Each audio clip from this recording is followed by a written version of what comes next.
하나님의 말씀은 요한복음 14장 6절입니다. 요한복음 14장 6절입니다. 우리가 너무 잘 알고 있는 말씀이죠.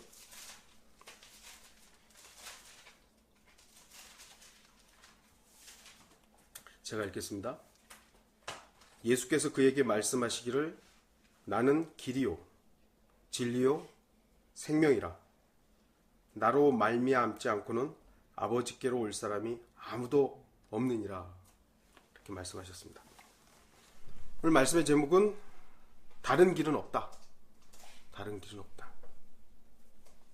2014년도에 구원파의 그 유병원 회장이 세월호 사건으로 도피할 때 언론은 그의 사진을 노출했습니다. 이 사람이 바로 유병원이다. 이겠죠. 그 사진은 수많은 사람들에게 보였고 여러 영상이 그를 희대의 사이비 교주로 몰아갔던 것입니다. 그러나 그의 마지막은 그가 더 이상 도망갈 수 없게 되었다는 것을 말해 주었습니다. 마지막 그의 모습은 발가락이 위로 향한 채 누워있는 모습이었던 것이죠. 그의 몸은 심하게 부패된 채 발견되었습니다. 유병원 회장이 죽었다는 것이죠. 물론 이것을 진짜 믿는 사람들도 있고 아니다, 가짜다 이렇게 하는 사람들도 있는데 어쨌든 누군가는 죽은 시체로 발견되었습니다. 죽었다 이것이죠. 죄는 죽음과 함께 끝납니다. 죄, 죽음과 함께 끝납니다. 어떤 사람이 죽으면 그는 더 이상 죄를 지을 수 없게 됩니다. 죽은 사람은 이렇게 죄를 져요. 모든 것이 끝나듯 죽음은 죄를 끝냅니다. 그것이 바로 죄를 끝내는 하나님의 방법입니다. 하나님께서 죄를 어떻게 끝내시느냐? 죽음을 통해서 끝내세요. 죽음을 통해서.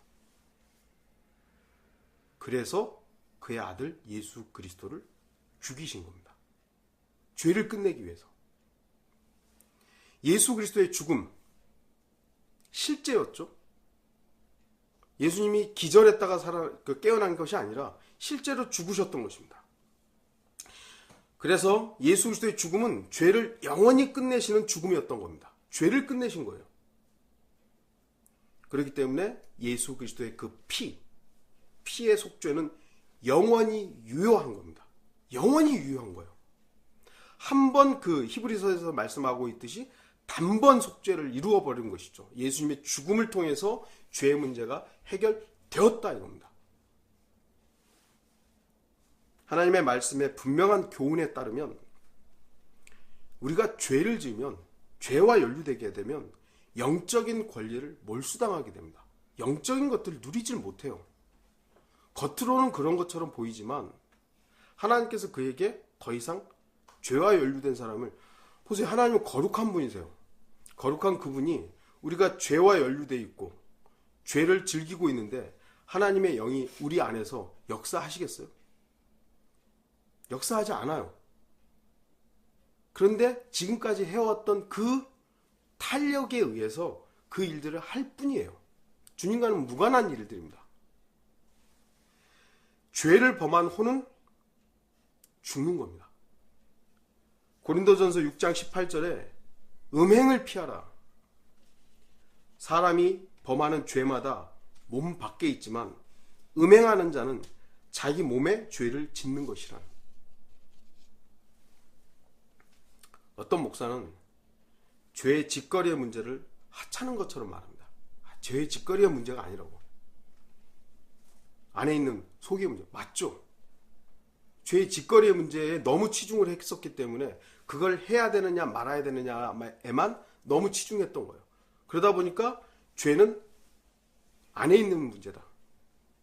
안에 있는 문제다. 그러다 보니까 또 이 죄의 짓거리를 너무 하찮은 것으로 여겨버린 거예요. 분명히 말씀드리지만 주님께서는 죄의 짓거리의 문제를 통해서 그 죄인의 마음속 깊이 있는 것들을 들춰내는 겁니다. 내 안에 있는 것들을, 마음에 있는 죄들은요, 하나님께서는 이미 우리가 어려서 앞부터 악할 뿐이면 아세요 다. 근데 마음이 악하다고 해서 하나님이 너 마음이 악하니까 너 죽어. 너 이러이러한 죄를 마음으로 생각했으니까 너는 심판받아 마땅해. 그런 게 아니에요. 그 마음에 있는 것들이 밖으로 표출되는 죄의 짓거리가 나타났을 때 주님은 바로 그 짓거리를 통해서 네 마음의 근거가 그거다라는 것을 지적하시고 그 짓거리를 심판하심으로 죄의 근거였던 내 마음의 문제를 다루시는 것이죠. 짓거리를 가지고 주님께서는 분명히 죄의 심판의 근거를 삼는 겁니다. 우리는 죄의 짓거리의 문제에서 완전히 자유롭지를 못해요. 항상 거기에 좌우되는 육신의 성향을 가지고 있어요. 그러다 보니까 어떤 목사가 죄의 짓거리에 너무 치중하지 말아요. 죄의 짓거리는 아무것도 아니라고. 뭐 이런 식으로 하다 보니까 이걸 화창게 여겨버린 것이죠. 아, 이건 괜찮은가 보다. 죄의 싹은 사망입니다. 우리 안에 죄가 있고 우리 안에 죄의 근거들이 마련되어 있죠. 그걸 주님께서 해결하러 오셨던 것이고 그걸 해결하셨어요. 근데 우리는 여전히 몸을 입고 있기 때문에 죄의 짓거리 문제들이 안으로부터 밖으로 표출된단 말이에요. 그러면 내가 뭔가를 물건을 훔쳤어요. 이 짓거리에 대해서는 분명히 주님께서 하지 말라고 하는 거예요. 도둑질 하지 말라고. 도둑질 해도 돼. 그건 짓거리의 문제니까 괜찮아가 아니에요. 하지 말아야 되는 거죠. 죄의 싹은 사망이라고 분명히 말씀합니다. 그리스도인도 육신적으로 죄를 자꾸 짓고 그 죄와 연루된 일들을 즐기고 있다면 주님께서는 이 몸을 죽일 수도 있는 거예요. 죽일 수도 있는 겁니다. 그래서 우리 그리스도인들은 주의해야 되는 거죠. 근본적으로 몸의 구속을 받기 전 우리들은 죄의 짓거리에서 완전히 자유롭지 못합니다. 그럼에도 죽음은 분명히 죄로부터 단절할 수 있도록 하는 것이죠.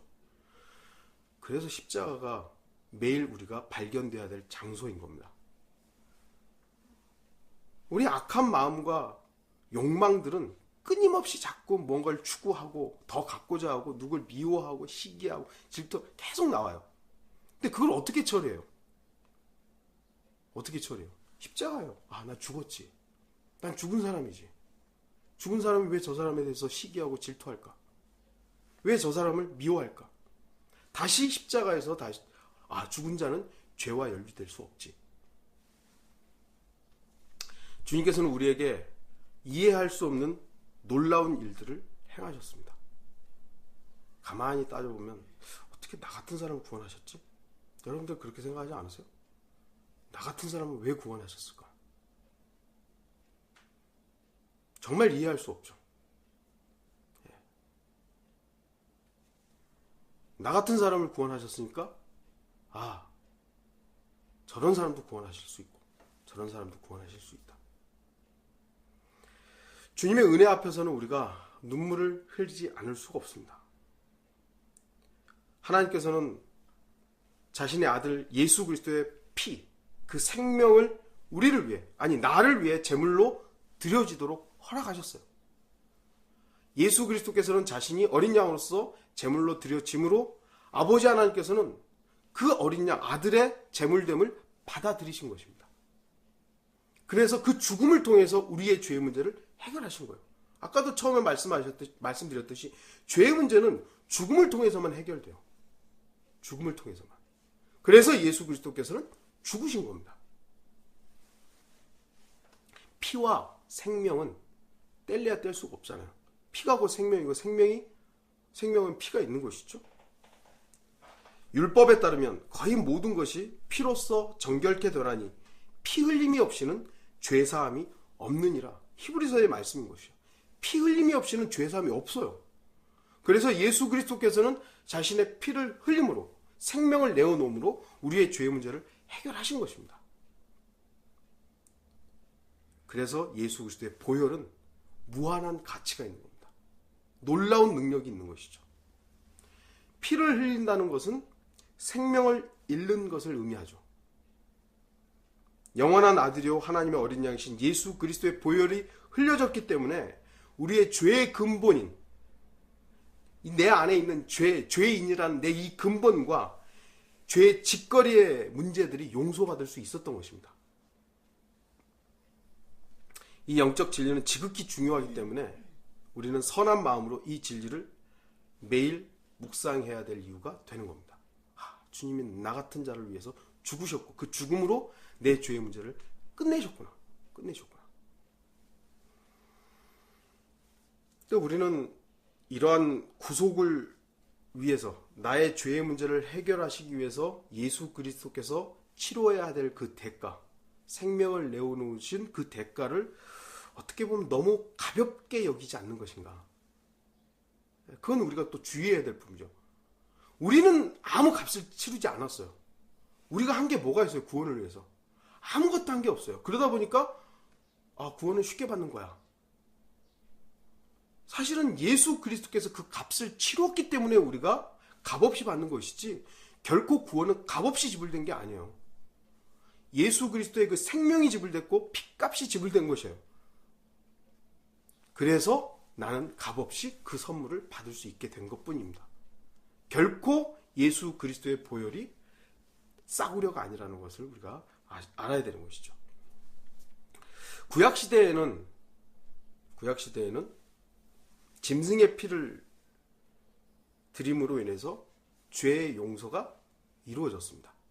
제거는 아니지만 용서가 이루어졌죠. 하지만 그 짐승들의 피로는 안 되었던 겁니다. 히브리서 10장 4절에 이는 황소들과 염소들의 피로는 죄들을 제거하는 것이 불가능하기 때문이라 그랬어요. 구약에서도 매일 제사가 드려짐으로써 이스라엘 백성들의 죄의 문제가 그 짐승의 제사를 통해서 용서가 됐죠.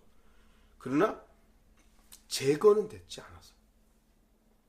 그 제거되기 위해서 바로 아들이신 예수 그리스도의 죽음, 그 죽음이 실제였고 그 죽음을 통해서 영원한 해결을 이루신 것입니다. 피와 생명은 하나입니다. 피가 흘려졌을 때, 영원한 아들 예수 그리스도께서 죽으셨을 때 주님의 죽음은 구속의 죽음이 된 것이죠. 대속적인, 나를 대신해서 속죄를 이루신 죽음이 된 겁니다. 여러분도 알다시피 원래는 죄의 싹은 사망이기 때문에 내가 죽어야 되잖아요. 내가 죽어서 영원한 심판을 받아야 돼요. 근데 나 대신 예수님이 죽으셨어요. 그걸 대속이라고 그러죠. 예수님이 죽으셨고 그 죽음을 통해서 죄의 문제를 해결하셨어요. 그래서 나는 더 이상 죽음을 통해서 죄의 문제를 지불할 이유가 없는 겁니다. 그게 은혜죠. 그걸 우리가 마음으로 믿었고 주님이 바로 이 죄의 문제를 해결했다라는 그 사실로 인해서 우리는 자유로운 거예요. 죄로부터 자유로운 거예요. 그렇다고 자유롭다고 해서 죄를 지어도 된다는 말이냐? 로마서에서는 결코 그럴 수 없느니라요. 죄를 지으란 말이 아니에요. 우리가 죄로부터 자유롭다고 해서 네 마음대로 살아. 그런 거 아니라는 것이죠. 주님만이 유일하게 죄 없으신 분이기 때문에 그 죽음을 통해서 죄의 문제를 해결하실 수 있는 것입니다. 히브리서 4장 15절에 이는 우리의 대제사장은 우리의 연약함을 동정할 수 없는 분이 아니요 모든 점에서 우리와 마찬가지로 시험을 받으셨지만 주님은 우리와 똑같이 시험을 받으셨어요. 배고픔의 시험도, 슬픔의 시험도, 기쁨의 시험도, 심지어는 죽음의 시험도 다 받으셨어요. 우리와 뭐가 다른 거죠? 죄는 없으신 분이기 때문이라. 우리는 아버지를 통해서, 남자의 씨를 통해서 죄의 유전을 받은 거예요.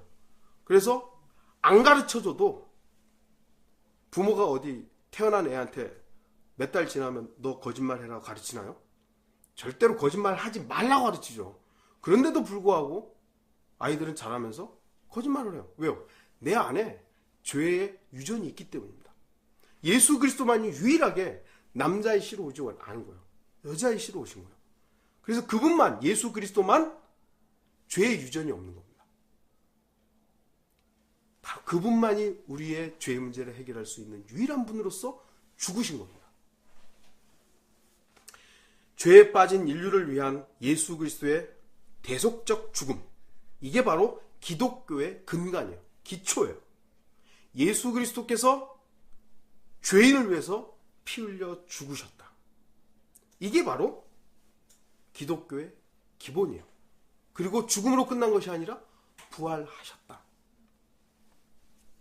그런데 이 하나님의 길보다 더 좋게 보이는 자기의 길을 찾는 사람들이 너무 많은 겁니다. 이쪽으로 하는 게 더 좋은 것 같아. 어떻게 구원받는 길이 유일하냐고. 이렇게 해도 되고 저렇게 해도 되지 않느냐고. 다 자기 길을 찾는 것이죠.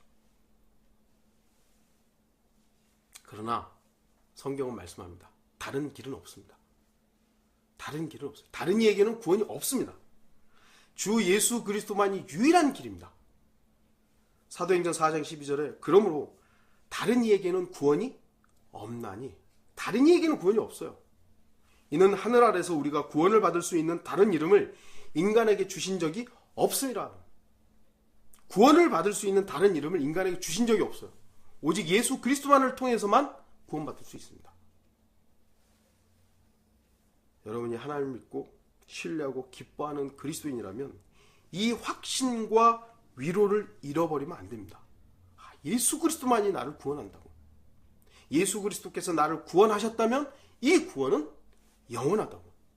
영원하다고. 이 확신과 위로를 위협하는 그 누구에게도 속지 마십시오.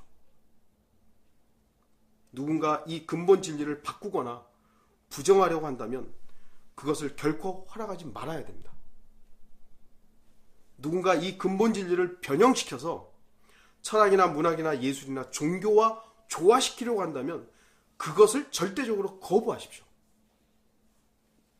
누군가 이 근본 진리 안에서 누리지 못하도록 목사 자신에게 집중시킨다면 단호하게 그를 정죄하십시오.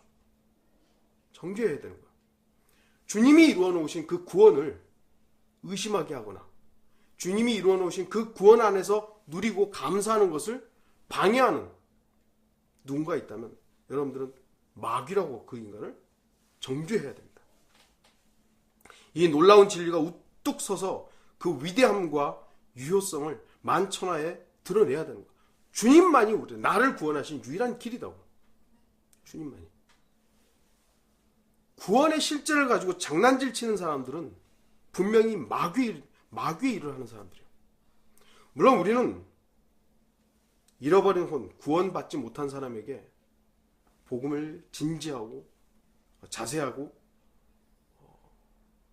전해야 돼요.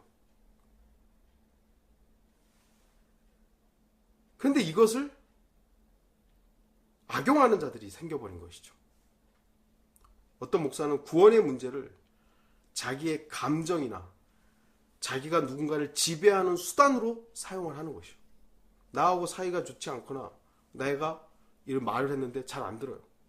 그럼 목사하고 관계가 틀어지면 너 구원 못 받았다고. 구원 점검해보라고. 수단으로 사용하는 것이요.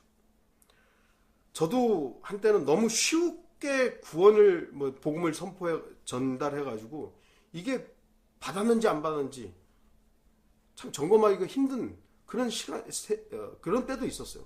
그리고 복음을 너무 5분 만에, 10분 만에 정형화된 틀로 복음을 전했던 적이 있었던 거죠.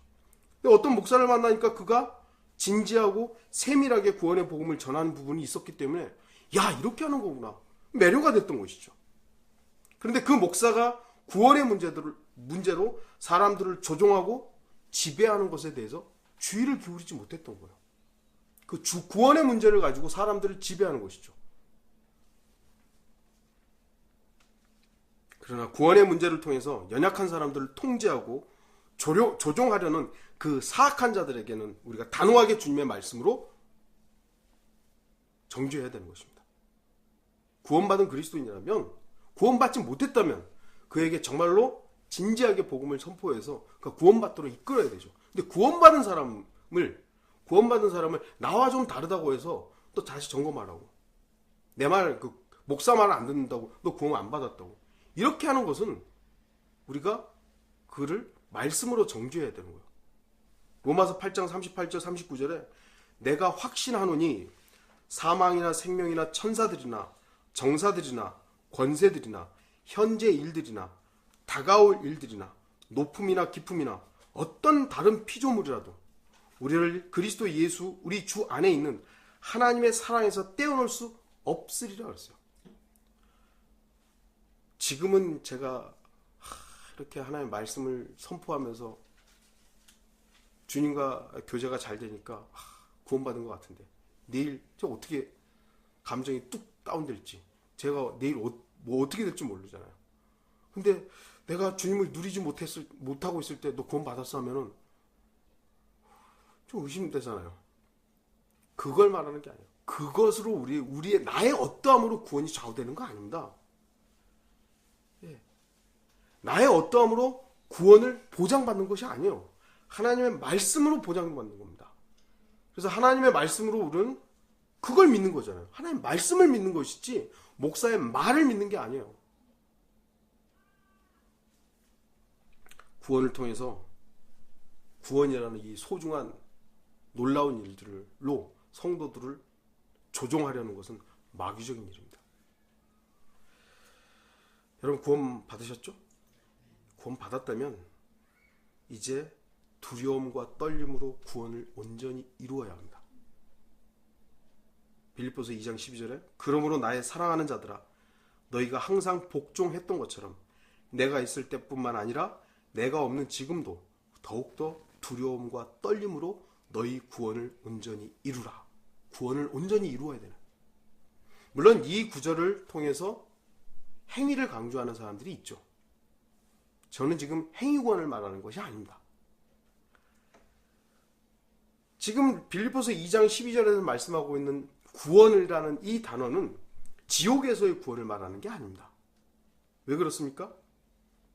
왜? 이루는 것은 누군가가 대신하는 것이 아니라 내가 해야 되는 거죠. 너희 구원을 온전히 이루라. 네 구원을 온전히 네가 이루어야 되는 거예요. 남이 이루어주는 것이 아니라 내가 이루어야 돼요. 그런데 우리가 지옥에서의 구원은 내가 뭘 해서 받은 게 아니에요. 오직 주 예수 그리스도만이 하나님 자신의 피로 구속한 일이기 때문에 지옥에서의 구원은 나의 어떠함과는 무관합니다. 나는 단지, 저와 여러분은 단지 예수 그리스도께서 이루신 그 구속을 믿은 거예요. 주님이 이루셨구나. 나 같은 벌레를 위해서, 나 같은 죄인을 위해서 주님이 죽음을 통해 그 죄의 문제를 해결했구나. 그걸 믿는 거예요. 하지만 빌립보서에서의 그 두려움과 떨림으로 온전히 이루는 구원은 다른 누군가가 아니라 바로 내가 이루어야 하는 구원입니다. 그럼 어떻게 이루냐 이것이죠. 이 구원은 도대체 뭐냐 이거예요. 이 구원은 지옥에서의 구원이 아니라 믿음의 삶과 믿음의 여정에서의 구원을 말하는 겁니다. 주님을 만날 때까지의 우리의 믿음의 생활들이 있잖아요. 구원의 여정이 있어요. 예, 이것을 말하는 것이죠. 이 믿음의 여정은 나를 포기하는 삶을 통해서 말씀이 실상이 되는 것을 체험하면서 날마다 새로워지는 것을 말하는 것입니다. 사람들은 죄에 대해서 또는 뭔가에 대해서 유혹이 오고 그러면 참아야지. 이를 악물고 막 참아야지. 안 해야지. 그런 걸 말하는 게 아닙니다. 그리스도와 함께 죽은 나를 인정한 믿음이 육체 행동을 자연스럽게 억제하는 걸 말하는 거예요. 나 스스로가 안 해야지 막 다짐하는 걸 말하는 것이 아니라 나는 주님과 함께 죽었지. 나 십자가에 죽었지. 죽은 자가 왜 죄에 대해서 세상에 대해서 반응을 보일까? 이 부분에 대해서 주님 앞에 인정하는 걸 말하는 것이야. 그러다 보니까 자연스럽게 죄와 연루되는 것들이 점차 멀어지는 것이죠. 그렇다고 해서 우리가 완전히 차단된 생활을 할 수 있는 게 아닙니다. 죄의 짓거리를 억지로 통제하는 것이 아니라 주님과 함께 십자가에서 죽은 나를 발견함으로 죽은 자는 죄에 반응하지 않는다는 것을 지속적으로 발견하고 인정하는 삶을 말하는 겁니다. 난 죽은 자인데 왜 또 반응을 보일까? 나는 분명히 예수 그리스도 십자가에 죽었는데 왜 또 이런 어떤 죄와 연루된 것들이 나타날까? 바로 그때 우리는 무릎을 꿇고 주님 앞에 그 직거리의 문제를 시인하고 다시 주님 앞에 무릎 꿇고 자백함으로 인해서 구원을 이루는 걸 말하는 겁니다. 삶 속에서 우리는 구원을 이루어 나가야 되는 겁니다. 죄가 내 앞에 오고 세상이 내 앞에 올 때 그거를 즐기라는 것이 아니라 왜 내가 여전히 이 부분들에 대해 반응을 보일까? 나는 왜 여전히 세상에 대해서 죄에 대해서 이렇게 반응을 보일까? 주님 앞에 무릎 꿇는 거예요. 근데 이것은요, 주님 오실 때까지 되는 겁니다. 오실 때까지. 그렇게 할 때 복음이 능력이라는 말씀이 실상이 되는 겁니다. 많은 사람들이 자아의 죽음을 나라는 사람의 내 이 본성을 억지로 참아야 하는 걸로 오해하는 거예요. 뭐 죄가 앞에 오면 참아야지 막 이런 걸로 생각하는 것이죠. 그러나 복음은 그렇게 말하지 않습니다.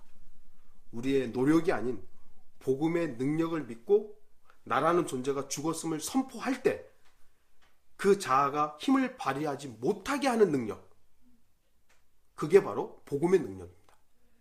로마서 1장 16절에 내가 그리스도의 복음을 부끄러워하지 아니하노니 이는 이 복음이 믿는 모든 사람을 구원에 이르게 하는 하나님의 능력이 됨이라. 우리는 복음의 능력으로 살아야 되는 거예요. 내 능력이 아니라. 그 복음의 능력은 분명히 십자가에서만 경험할 수 있는 겁니다. 나라는 존재는 죽었다. 주의하십시오. 구원받은 후에 구원의 여정에서도 다른 길이 있는 게 아닙니다. 우리가 구원받을 때 다른 길이 있었나요? 지옥으로부터 구원받는 길은 오직 예수 그리스도예요.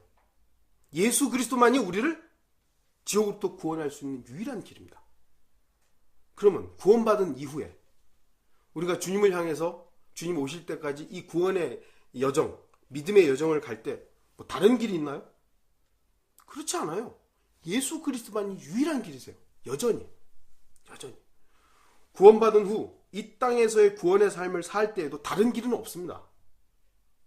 오직 주님만이 우리를 아버지께로 이끄시는 유일한 길입니다. 유일한 길이에요. 다른 길을 제시하는 자들이 마귀예요. 다르게 생활하라고. 너 하고 싶은 대로 살고 많은 사람들이 가는 길로 가라고 제시하죠. 다른 구원의 길을 제시하는 자들을 우리 주의하고 있잖아요. 믿음 말고 행위를 더하는 자들, 저 이단이라고 얘기하잖아요. 그렇죠? 행위 구원을 강조하는 사람들을 그건 성경적이지 않다, 이단이라고 말을 하는데, 우리가 믿음의 삶에 있어서도 주님께로 나아가는 그 길 속에 다른 것들을 자꾸 끼워 넣는 것에 대해서는 우리가 조금은 저도 방심했던 거예요. 구원받은 후에도 목자이신 주님을 대신해서 목사가 삶의 자리에서 주인이 되어 마치 주님의 길을 가는 것처럼 다른 길을 제시할 때 우리는 속지 말았어야 되는 거죠. 저는 너무나도 철저하게 속았기 때문에 이제는 속지 말라고 말씀드릴 수 있는 겁니다. 이 구원받은 이후에 구원의 여정 속에서도, 믿음의 여정 속에서도 주님만 봤어야 되는데 그 유일한 길이잖아요. 그런데 여기에 다른 것이 끼어들었을 때 방심했던 거죠. 다른 길은 없습니다. 지옥에서 구원받는 다른 길이 없듯이 믿음의 여정에서 두려움과 떨림으로 이루는 이 구원도 다른 길은 없습니다. 매 순간 십자가의 죽음을 통해서 죄와 죄의 짓거리들의 문제들을 우리는 처리해야 됩니다. 내 안에 있는 죄의 근본이 문제지 짓거리는 문제가 아니요. 짓거리에 대해서도 우리는 경계해야 되는 거예요. 이걸 우리가 완전히 차단할 수는 없지만, 우리가 완전히 어떻게 차단해요? 몸을 입고 있는데 완전히 차단할 수는 없지만 이 짓거리가 내 안에 있는 것들이 나타난, 표출된 죄의 증거이기 때문에 우리는 이것들을 주님 앞에서, 마음의 부분들이 주님 앞에 다뤄지고 이 짓거리의 문제들에 있어서도 우리는 경계해야 되는 것이죠. 경계해야 되는 거예요. 그래서 그리스도인들이 거짓말하지 않도록 해야 되는 것이고, 사기치지 않아야 되는 것이고요. 다른 사람들이 음해하거나 이런 일들을 그리스도인들이 해도 되는 게 아니죠. 하면 안 되는 거죠.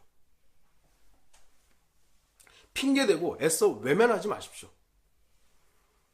우리들은 주님을 피할 길을 알지 못해야 됩니다. 주님의 그 불꽃 같은 눈동자를 나는 피할 수 있다라고 착각해서는 안 되는 겁니다. 주님은 다 보고 계세요.